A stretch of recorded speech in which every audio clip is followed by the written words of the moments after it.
नमस्कार, आप सभी का स्वागत है आपके अपने चैनल में। आज मैं लेके आई हूँ धनतेरस के दिन फूल झाड़ू अर्थात झाड़ू की किस तरह से पूजा किया जाता है और संपूर्ण पूजा विधि क्या-क्या है के बारे में। तो चलिए जानें। आप सभी को पता है धनतेरस के दिन झाड़ू लाते हैं और झाड़ू फूल झाड़ू, नारियल के झाड़ू और खजूर के झाड़ू, ये झाड़ू होते हैं। आप झाड़ू 1 या 2 भी ला सकते हैं या साल भर के झाड़ू भी आप लाकर इस दिन पूज सकते हैं। जितना आपको ज़रूरत हो उस हिसाब से आप झाड़ू लाकर पूजा कर सकते हैं। तो इस प्रकार से आप झाड़ू लेकर आइए। ये अभी मैंने सील नहीं खोला है, इस पैकेट से नहीं निकाला है, तो एक हमने निकाल लिया। मैंने 2 झाड़ू लेके आई हूँ, तो अब हम इस झाड़ू का पूजा करेंगे। फूल झाड़ू लेकर आनी चाहिए और आप प्लास्टिक का झाड़ू ना लाएं। फूल झाड़ू ही माना जाता है और पूजा के लिए तो फूल झाड़ू इस प्रकार से आप ला सकते हैं। आप 1 या 2 झाड़ू का भी पूजा कर सकते हैं। हम दोनों झाड़ू की पूजन करेंगे। अब हम पैक खोल के इस झाड़ू को निकालेंगे।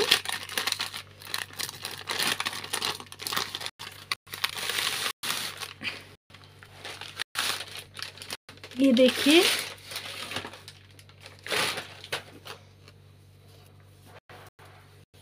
फिर हम दोनों झाड़ू का ही शुद्धिकरण करेंगे। एक जल लोटा आपको लेना है। जल में जो लोटा है, लोटे में जो जल है उसमें हम फूल डुबोकर दोनों झाड़ू के शुद्धिकरण करेंगे। शुद्धिकरण करने के बाद अब हम वस्त्र स्वरूप कलावा यानी कि मोली से हम इनको पूजेंगे अर्थात अर्पित करेंगे। मोली वस्त्र स्वरूप कलावा मोली अर्पित करेंगे हम। अब हम झाड़ू को कलावा अर्पित करेंगे वस्त्र स्वरूप में। ये देखिए, कलावा अर्पित करेंगे।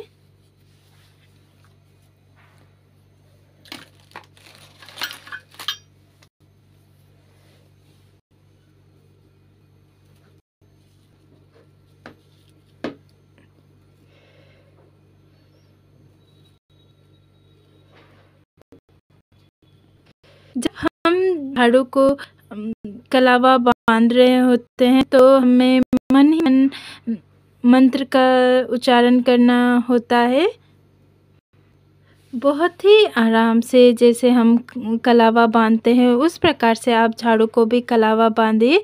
जब भी आप झाड़ू का पूजन कर रहे होते हैं तो आपको मन ही मन जय लक्ष्मी माँ का उच्चारण करना है। अब हम दूसरे झाड़ू में भी इसी प्रकार से कलावा बांध देंगे और आपको कलावा बांधना है इस झाड़ू में तो आप बांध सकते हैं, नहीं तो आप इसके ऊपर रख भी सकते हैं। वो आपके ऊपर डिपेंड करता है कि आप किस प्रकार से करना चाहते हैं। तो ऐसे ही आप कलावा बांध दीजिए। बहुत ही आराम से धीरे-धीरे आप बांध सकते हैं कलावा। ये देखिए, इस तरह से कलावा हमने मोली बांध दिया है। अब हम दोनों झाड़ू पर तिलक करेंगे। आप तिलक चंदन से भी कर सकते हैं, रोली से भी कर सकते हैं, हल्दी से भी कर सकते हैं।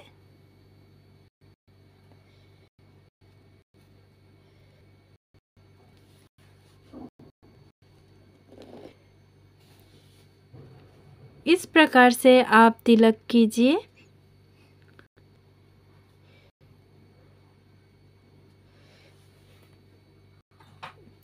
अब अक्षत समर्पण करेंगे, अक्षत लगाएंगे।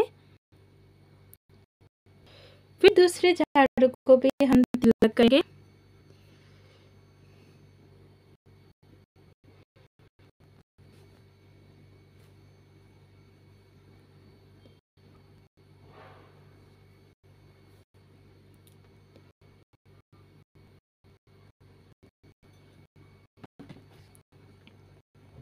तिलक लगाने के बाद अक्षत समर्पण भी करना ज़रूरी होता है, अक्षत लगाना भी ज़रूरी होता है, इसलिए अक्षत हमने लगा दिया है।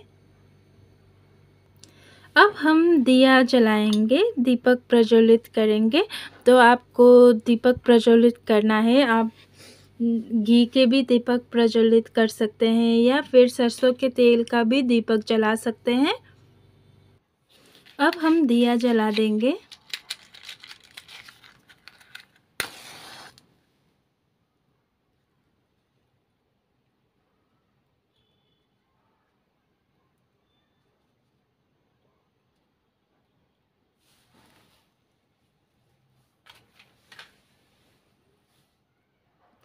फिर हम फूल अर्पित करेंगे। आपके पास कोई भी फूल हो आप अर्पित कर सकते हैं।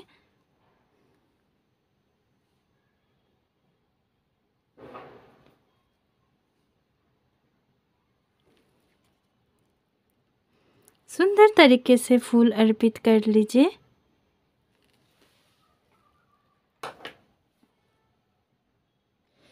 अब हम भोग समर्पित करेंगे, भोग चढ़ाएंगे। तो आप सभी को पता है खील बतासे दीपावली में चढ़ाया जाता है भोग में। तो आपको भोग आप खील बतासे या फुलिया जो भी आपके पास है उससे समर्पित कर सकते हैं, चढ़ा सकते हैं। और जो भी आपके घर में मीठा बनता है आप वो चढ़ा सकते हैं।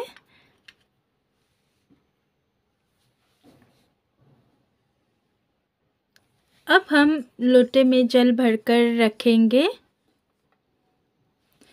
फिर उसके बाद हमें आरती करनी होती है। तो आपको मन ही मन जय माँ लक्ष्मी करते हुए आप उच्चारण करते हुए आरती करनी है।